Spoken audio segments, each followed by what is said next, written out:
Hai semuanya, gimana kabar kalian? Semoga selalu dalam keadaan baik. Jadi welcome back again di Andre Graystone Channel, dan ini adalah segmen analisa pagi, segmen di mana kita akan mengulas kembali untuk update news dan juga pergerakan dari market, khususnya market dari Bitcoin. Teman-teman, hari ini kita berada di tanggal 30 Desember 2025. Ya, bentar lagi udah pergantian tahun, dan pergerakan Bitcoin kemarin lumayan volatil ya. Akhirnya Bitcoin apa namanya gagal move on ya. Pergerakan Bitcoin kemarin sempat hit level 90 ribuan, terus dibanting turun teman-teman, drop sampai dengan 86.000, dan akhirnya dia sempat rebound ke 80, ya 88.000 sekian ya teman-teman. Habis itu turun lagi kayak gitu. Dan kalau kita lihat pergerakan kemarin memang di beberapa aset kelas lumayan volatil. Nggak cuma Bitcoin, gold juga sudah turun ya. Ini tadi malam dia dapat bantingan lumayan kuat, sekitar 4,4% gold turun. Dan kalau kita lihat sih ini sangat-sangat menyengsarakan para trader ya. Makanya aku bilang dari kemarin teman-teman ada yang request, bisa masuk gold nggak beli? Menurutku sih jangan dulu teman-teman. Soalnya ini lagi di all time high ya, dan cukup rawan sebenarnya ada aksi profit taking. Nah kemarin udah mulai ada aksi profit taking. Aku belum lihat silver kayak gimana, tapi harusnya sih silver juga akan ngikutin ya. Coba kita cek. Ya, kemarin silver turun 8%, goldnya turun 4%, Bitcoin juga anjlok ya, signifikan juga teman-teman. Terus S&P 500 kemarin juga pada turun. Nah, ini aksi profit taking besar-besaran sebelum pergantian tahun ya. Jadi ya itulah kondisi dari market. Dan jika kita melihat dari beberapa sentimen news, sebenarnya kemarin nggak terlalu ada news yang terlalu signifikan ya. Dari Amerika Serikat ya bisa dibilang ada data T-bill auction, ini data terkait dengan obligasi, pembaruan returnnya, dan menurutku juga nggak akan terlalu memberikan impact sih untuk perdagangan kemarin. Ya memang istilahnya market pada profit taking sih. Lalu kalau kita lihat dari news hari ini, kita akan dapat data PMI dari Amerika Serikat dan juga crude oil inventory. Datanya akan rilis antara jam setengah 10 malam sampai dengan di setengah 12 malam ya nanti teman-teman. Itu aja sih, nggak ada berita yang gimana-gimana dari makroekonominya buat sekarang ini. Kemudian ETF aku belum bisa update apakah ada inflow atau outflow, tapi yang pasti di perdagangan Senin kemarin menurutku volume perdagangannya lumayan tinggi ya, volatilitasnya tinggi, tapi belum ada data terkait dengan inflow atau outflow sejauh ini gitu. Nah, teman-teman, kalau teman-teman trading di crypto market, di futures ya, teman-teman bisa pakai Ajaib ya, jangan lupa pakai Ajaib. Ini adalah crypto exchange yang sudah teregulasi di Indonesia, menyediakan futures leverage-nya sampai dengan 25 kali. Jadi teman-teman bisa trading dengan lebih aman. Misalkan kalau teman-teman preferensinya bukan mencari exchange luar gitu ya, teman-teman preferensinya adalah exchange lokal, teman-teman bisa banget pakai Ajaib. Di sini ada spot market, futures, dan juga yang namanya komoditi ya, beberapa produk-produk komoditi dari ETF kayak ETF silver itu sudah tersedia juga sih di sini gitu. Teman-teman bisa manfaatin kode referral aku yang aku sertakan di kolom deskripsi atau link di bio guys kalau pengen mendaftar Ajaib. Oke, next kita akan coba untuk bahas beberapa berita penting yang ada di crypto market. Yang pertama, Flow. Teman-teman tahu kan token Flow yang kemarin sempat drop ya 50% gitu. Nah, ini dikabarkan memang ada masalah dari internal mereka guys. Ya, dari Flow Foundation itu dia sedang menginvestigasi potensial network security atau keamanan dari jaringannya mereka nih. Itu bahkan di beberapa exchange besar kayak Upbit itu juga sudah melakukan suspend ya untuk token Flow supaya tidak bisa withdraw atau deposit gitu. Dan ini tentu saja membuat pricing harga pada Flow lumayan signifikan. Jadi ini adalah bearish momentum buat Flow ya. Gitu. Jadi teman-teman mungkin dijauhi dulu token-token seperti itu. Bahkan OKX juga sudah mendelisting token Flow-nya dari leveraging ya. Jadi bahaya banget. Token Flow lagi dalam masalah di jaringannya mereka.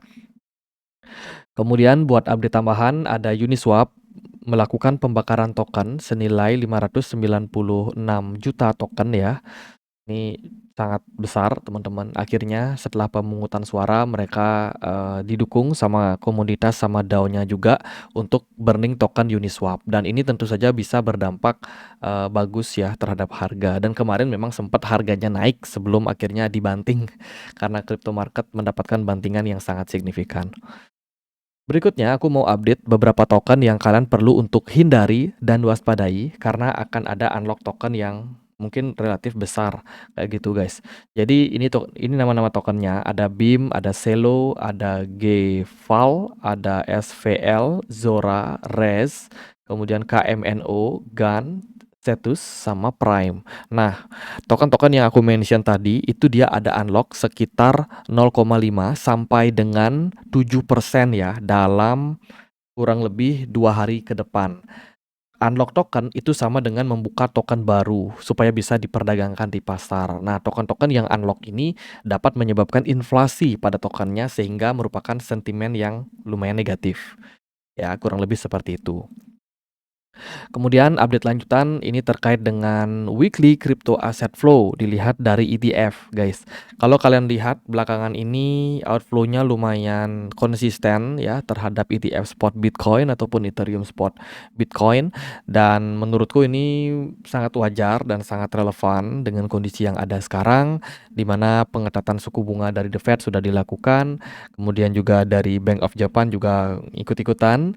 Ya, outflow tidak bisa dipungkiri, Bitcoin sudah mengalami penurunan memang sebelumnya sejak bulan ya September itu lah ya, September Oktober itu udah mulai turun dan sejauh ini sih bisa dibilang dari situasi yang ada kita masih tertekan gitu karena long term holder pada Bitcoin itu pada profit taking dan juga beberapa lainnya juga masih bisa dibilang mengambil inisiatif buat keluar dulu secara bertahap gitu. Mungkin ada yang percaya for your cycle, ada yang percaya kalau ada Piala Dunia marketnya turun dan lain sebagainya.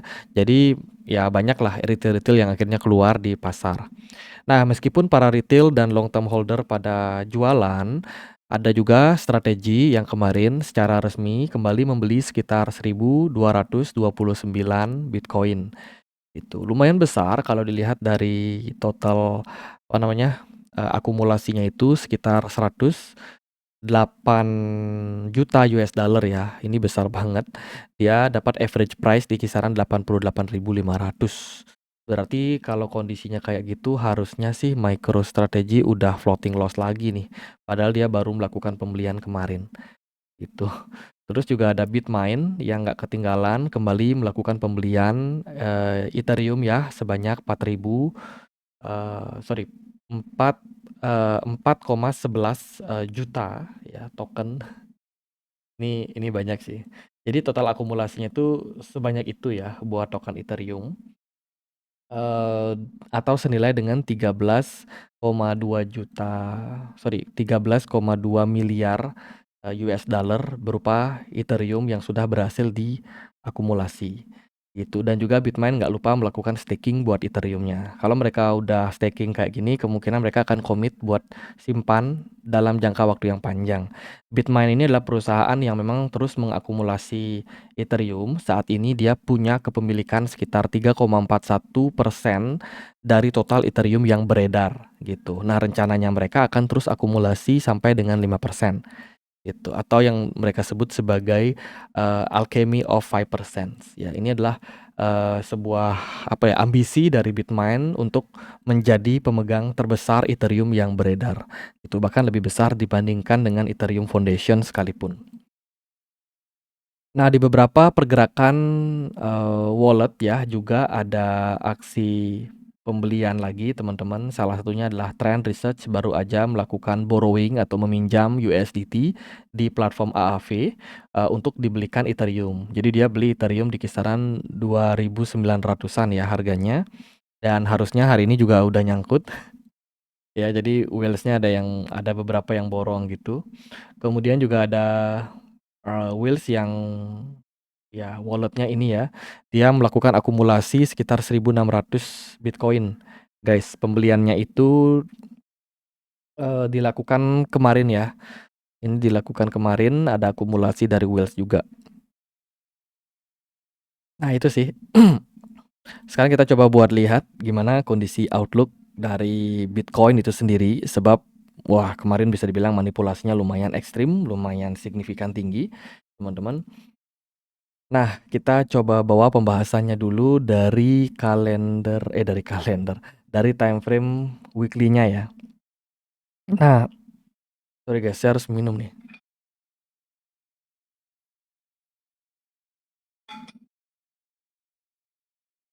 Nah, teman-teman, kalau kita lihat ya, Bitcoin di closing kemarin itu terbilang nggak jelek-jelek banget gitu ya. Bitcoin bisa bertahan di 88.000. Jadi menjelang closing kemarin itu sempat dibawa naik dulu kan, sebelum akhirnya dibanting di sesi sesi Europe ya, sesi Uni Eropa gitu. Dan bisa dibilang penurunan kemarin lumayan dalam juga buat market, menurutku penuh dengan manipulasi sekali secara pergerakan harga. Before kita expect Bitcoin ini ada kayak mantul dulu di 88.000, ternyata bablas. Jadi kalau udah seperti itu, maka ya kita bisa lihat dari time frame daily-nya, pergerakan Bitcoin sebenarnya hanya flat sideways ya. Tapi dengan volatility yang signifikan di dalam channel ini, gitu, di dalam posisi sideways-nya ini, gitu. Dan kalau kita lihat memang belum ada semacam pergerakan tren yang clear pada Bitcoin. Jadi menurutku Bitcoin cuma bolak-balik di sini aja dan bahaya banget sih, teman-teman. Nah, kita akan ada libur panjang lagi nanti after hari Kamis ya. Setelah hari Kamis, Jumat, hari Jumat itu tanggal 2, mungkin hari kejepit ya, nggak terlalu yang gimana-gimana, trader juga pasti nggak akan terlalu banyak masuk dan mungkin baru akan mulai volatil di hari Senin. Senin depan guys, gitu. Jadi Senin depan kemungkinan baru akan volatil, baru akan kembali dapat inflow, dan mungkin beberapa waktu ke depan para investor ini bakalan take time buat mereka liburan dulu. Gitu, kemungkinan seperti itu. Makanya ya Bitcoin di take profit besar-besaran. Nggak cuma Bitcoin sih, ada gold, ada S&P 500, bahkan silver pun dibantai juga ya kemarin. Jadi memang ngeri banget. Ya itu sih teman-teman yang kita perlu buat cermati buat sekarang. Intinya ini tren sideways-nya besar banget. Lalu kalau kita bedah lagi di time frame yang lebih kecil, which is time frame 4 jam, bagi saya sih pergerakan Bitcoin yang seperti ini kurang begitu ideal ya kalau teman-teman pengen buat manfaatin gitu. Sebenarnya sih Bitcoin ini dekat dengan area support guys di 86.800. Hopefully ketika dia sentuh atau mungkin ya masuk ke dalam support tersebut, seringkali ada pantulan naik kan. Ini udah terjadi dalam beberapa kali terakhir. Nah, sekarang kita berada dekat ya di atas area support tersebut dan mungkin akan membuka peluang buat ya istilahnya market untuk rebound juga, mantul lagi gitu kayak yang sebelum-sebelumnya terjadi. Akan tetapi ya resiko cukup besar sih gitu. Kalau kita bedah lagi misalkan di time frame 1 jamnya, secara structure market in the short term, saya pribadi melihat kayak gini guys. Ini kita pakai time frame 15 menit ya buat melihat pergerakan Bitcoin ini jangka pendeknya kayak gimana. Tentu saja apa yang saya sampaikan pada Bitcoin itu akan kurang lebihnya akan mengacu juga atau mungkin dekat juga sama altcoin guys. Ya, ingat Bitcoin ini kemanapun dia gerak itu akan diikuti oleh mayoritas. Mungkin 90% dari altcoin bakalan ngikutin pergerakan Bitcoin. Jadi, bila mana Bitcoinnya turun, maka kemungkinan besar altcoin juga akan ikut. Artinya 90% itu memang ada 10% lagi altcoin yang anak bandel ya, yang nggak suka ngikut-ngikut pergerakan Bitcoin. Ya contohnya kayak Zcash. Zcash ini dia sama sekali nggak ngikutin Bitcoin. Jadi suka lawan arus. Even kemarin pun juga lawan arus gitu ya. Tapi koin-koin seperti Ethereum misalkan, Solana, Cardano, nah ini rata-rata ngikutin pergerakan dari Bitcoin. Sui juga sama.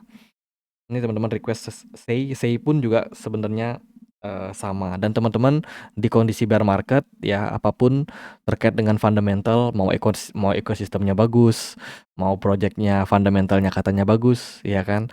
Kalau Bitcoin-nya turun, rata-rata bakalan ikut juga gitu. Paling kalau teman-teman mau lihat potensi jangka panjangnya, lihat after bear market sih, gitu. Oke ya.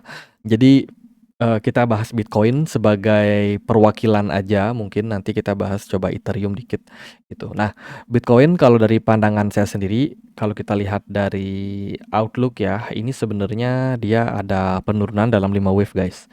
Ini wave satunya, ini wave 2, 3, 4, ya, dan sekarang tinggal nunggu satu kali bottoming lagi ke wave 5, gitu. Dan mungkin itu akan ada di bawah daripada level wave 3 di sini. Ya, bila mana wave 3-nya ada di sekitaran 85.000 ya, yang saya khawatirkan adalah wave 5-nya justru ada di bawah, bisa di 85 atau mungkin bisa di ya sekitaran itulah 85.000 ya. Dan Bitcoin selama belum tembus area 85.000 seperti yang kita sampaikan sebelum-sebelumnya, ini level konfirmasi penting gitu. Selama Bitcoin ini masih sideways ya di atas dari 85.000, maka kita belum bisa dengan ideal open posisi baik itu short ataupun long gitu. Karena di atas ini pergerakannya dia cuma seperti ini, guys. Gitu. Ya, jadi eh, target saya sih sebenarnya kalau Bitcoin bisa turun di bawah 85, maka bear flag kita akan kembali, bereaksi ya lumayan strong, bisa dibilang kayak gitu, yang sementara ini dia memang masih ketahan dan menurutku memang selama pergerakan Bitcoin tidak jebol 85 dia masih akan seperti ini, ya turbulensinya lumayan tinggi, gitu. Jadi antisipasi itu teman-teman untuk jangka pendek, ya peluang Bitcoin buat turun sebenarnya masih bisa di bawah level 86.000 ini, jadi paling lebih hati-hati aja, gitu. Oke ya, itu sih kurang lebih kalau dari yang saya perhatikan. Yang pertama, ya tadi kita sudah bahas, intinya Bitcoin ini masih sideways di time frame besar. Yang kedua, Bitcoin punya kecenderungan buat mantul kalau dia ngetes level 86.000, ya ini kelihatan dari beberapa pola sebelumnya, testing, naik lagi, ya kan, testing support, naik lagi, di sini testing support, apakah berikutnya dia akan menguat kembali? Atau justru dia akan ngikutin structure dari 5 wave impulsif dalam fase downtrend-nya. Ya, itu yang kalian perlu buat waspadai buat pergerakan Bitcoin saat ini. Gitu. Sementara itu ya kemarin kita sempat sharing outlook juga sama teman-teman di komunitas Telegram. Sempat positif sebenarnya sebelum ada manipulasi dari pasar ya. Kemarin saya sharing sama teman-teman ada beberapa koin yang bagus buat dipantau. Salah satunya adalah Solana, dia breakout dari falling wedge gitu dan ya kemarin sempat naik sebentar walaupun akhirnya karena manipulasi dari pasar jadi ikutan turun. Avalanche juga sama, kemarin dia ada breakout dari ascending triangle, ya sempat sedikit dimanfaatin sebelum akhirnya saya pribadi juga kena stop loss gitu. Tapi overall nggak yang loss gede banget sih, gitu ya. Jadi masih aman sejauh ini. Jadi kalau teman-teman trading penting banget buat buat selalu pasang stop loss kalian. Jangan pernah trading nggak pakai stop loss. Nanti teman-teman bingung sendiri kalau market berbalik arah gitu. Ya, banyak sekali soalnya yang nanya, "Beli ini masih bisa hold atau enggak?" gitu. Saya pakai leverage sekian gitu, entry di sekian. Wah, gimana ya teman-teman? Eh, Selalu sedia stop loss. Stop loss itu ibarat teman-teman naik motor, ya kan? Nah, stop loss itu adalah rem kalian gitu. Bayangin teman-teman berkendara di jalan nggak pakai rem itu kecelakaan, itu udah besar kemungkinannya, gitu. Jadi make sure kalau trading bisa-bisa aja, entah apa posisi yang kalian ambil, ya kan. Tapi ingat rem kalian dipakai, gitu sih. Jadi kalian harus tahu batas di market. Nah, sementara ini kan jangka pendek Bitcoin nggak kemana-mana ya. Ethereum juga kurang lebih sama. Nah, ini adalah perwakilan buat altcoin guys. Sementara ini Ethereum kalau yang saya perhatikan juga sama secara structure. Ini adalah wave satunya di sini. Ini wave 2, wave 3 ya kan. Rebound ke wave 4 dan mungkin akan turun lagi ke wave 5 nanti. Nah, ini wave 4 belum tentu di atas ini. Probably bisa di sini. Ya, artinya, in the short term mungkin aja pergerakan Ethereum di bawah rally dulu gitu, baru dia tuh koreksi lagi, bisa seperti itu. Jadi, tentu saja perlu untuk money management yang baik untuk teman-teman yang pengen memanfaatkan situasi, gitu. Menurutku sih untuk kondisi sekarang ini, Bitcoin dan kawan-kawan belum terlalu oke. Kalau teman-teman mau trade, rasa-rasanya ZAC lebih lebih menarik ya. Pergerakan ZAC ini lebih, apa ya, bisa dibilang lebih oke lah gitu dalam beberapa waktu terakhir. Nah, sedikit update juga, Bitcoin dominance overall dia masih bergerak dalam sebuah broadening wedge. Ini penting buat teman-teman yang trading di altcoin ya. Selama Bitcoin dominance ini masih punya potensi turun, ya altcoin masih akan cenderung bisa dibilang lebih baik lah secara pergerakan gitu. Tapi kalau Bitcoin dominance-nya udah start to rebound, apalagi dia breakout dari trend line di sini guys, kalian harus hati-hati dengan betul ya. Kalau sampai dia breakout dari area ini, itu udah bakalan tertekan banget untuk altcoin ya, dan sejauh ini sih masih belum ya. Jadi masih ya bisa dibilang masih bisa dikasih harapan lah buat altcoin. Setidaknya perform in the short term-nya.